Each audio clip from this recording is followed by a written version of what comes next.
తాకట్టులో ఉన్న బంగారాన్ని విడిపించి ఆ రోజు ఆన్లైన్ రేటుకే మేము కొంటాం. Sharma gold company. ఆమె పేరు ప్రియ. వయసు 20 ఏళ్లు. కొంతవరకు చదువుకున్న, ఇంట్లో ఆర్థిక పరిస్థితి అంతంత మాత్రమే ఉండడంతో ఓ చోట పనికి కుదిరింది. పైసా పోగేసి తండ్రికిచ్చేది. అలా ఆమె జీవితం సంతోషంగానే సాగుతూ వస్తోంది. ఇంకోటి, మంగళవారం ప్రియ బర్త్డే. తన తల్లిదండ్రుల సమక్షంలో పుట్టినరోజు వేడుకలు జరుపుకోవాలని ఎంతో ఆశపడింది. డ్యూటీ ముగించుకుని ఇంటికి వెళ్లాలనే ప్రయత్నంలో ఉంది.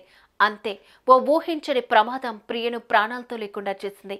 ఏం జరిగిందో తెలియకుండానే ఆ అమ్మాయి మంటల్లో కాలి సజీవ దహనం అయిపోయింది. ఆమెను కాపాడేందుకు శతవిధాల ప్రయత్నం చేసినా ఫలితం లేకుండా పోయింది. కూతురి చావు వార్త ఆ యువతి తల్లిదండ్రుల చెవిన పట్టంతో అయ్యో దేవుడా అంటూ గుండెలు పగిలేలాగా రోధించారు. ఇంతకు ప్రియ ఎలా చనిపోయింది, అసలేం జరిగింది తెలుసుకుందాం పదండి.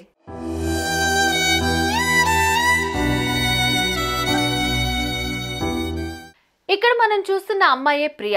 బెంగళూరుకు చెందిన ఈ యువతి రాజాజీ నగర్లోని doctor Raj Kumar road, Navrang junction లో ఉన్న మై ఈవీ ఎలక్ట్రానిక్ బైక్ షోరూంలో 3 ఏళ్లుగా రిసెప్షనిస్ట్ గా పనిచేస్తోంది. ఇంట్లో తల్లిదండ్రులకు ఎంతో కొంత ఆసరా అవ్వాలనే ఉద్దేశంతో ఉద్యోగంలో చేరింది. నెల వచ్చిన జీతం అంతా తన తండ్రికి ఇచ్చేది. అయితే మంగళవారం ప్రియ పుట్టినరోజు కావడంతో ఉదయం త్వరగా షోరూంకి వెళ్లి సాయంత్రం తొందరగా ఇంటికి వెళ్లాలని అనుకుంది. అనుకున్నట్లే తొందరగానే షోరూంకి వెళ్ళింది.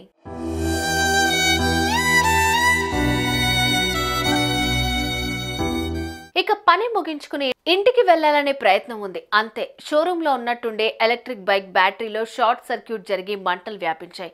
చూస్తుండగానే పెద్ద ఎత్తున ఎగిసిపడ్డాయి. అందులో ఉన్న 20 నుంచి 25 బైకులు ఒకదాని తర్వాత ఒకటి పేలిపోవడంతో షోరూం అంతా మంటలతో నిండిపోయింది. దీంతో సిబ్బంది అప్రమత్తమై బయటకు పరుగులు తీశారు. కానీ ప్రియా మాత్రం ఆ మంటల్లో చిక్కుకుపోయింది. సిబ్బంది ఆ యువతిని రక్షించాలని శతవిధాల ప్రయత్నం చేసినా చివరికి ఫలితం లేకుండా పోయి ఆ అమ్మాయి మంటల్లో సజీవ దహనమైంది. వెంటనే అప్రమత్తమై స్థానికులు ఫైర్ సిబ్బందికి సమాచారం ఇవ్వడంతో అక్కడికి చేరుకుని మంటలను అదుపు చేశారు. అయితే ప్రమాద సమయంలో షోరూంలో ఉన్న కొందరు వ్యక్తులు తీవ్రంగా గాయపడగా ప్రియా మాత్రం ప్రాణాలతో లేకుండా పోయింది.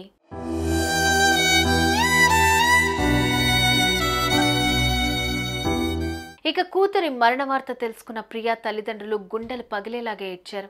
అయితే ప్రియా పుట్టినరోజు కావడంతో ఆమె తండ్రి కూతురికి కొన్న డ్రెస్ పట్టుకుని ఘటనా స్థలానికి వచ్చి వెక్కి ఏడ్చాడు. అతడు ఏడుస్తున్న తీరును చూసిన స్థానికులు సైతం కన్నీటి పర్యంతమయ్యారు.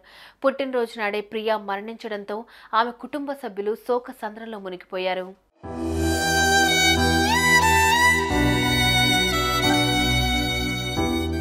ఇదండి మనిషి జీవితం. మన జీవితాలకు ఎప్పుడు ముగింపు ఉంటుందనేది ఎవ్వరూ చెప్పలేంది. సాయంత్రం తల్లిదండ్రుల సమక్షంలో పుట్టినరోజు జరుపుకోవాల్సిన ప్రియ మంటల్లో కాలి సజీవ దహనమైంది. ఈ వార్త విన్న ప్రతి ఒక్కరూ ఇప్పుడు కంటతడి పెడుతున్న పరిస్థితి.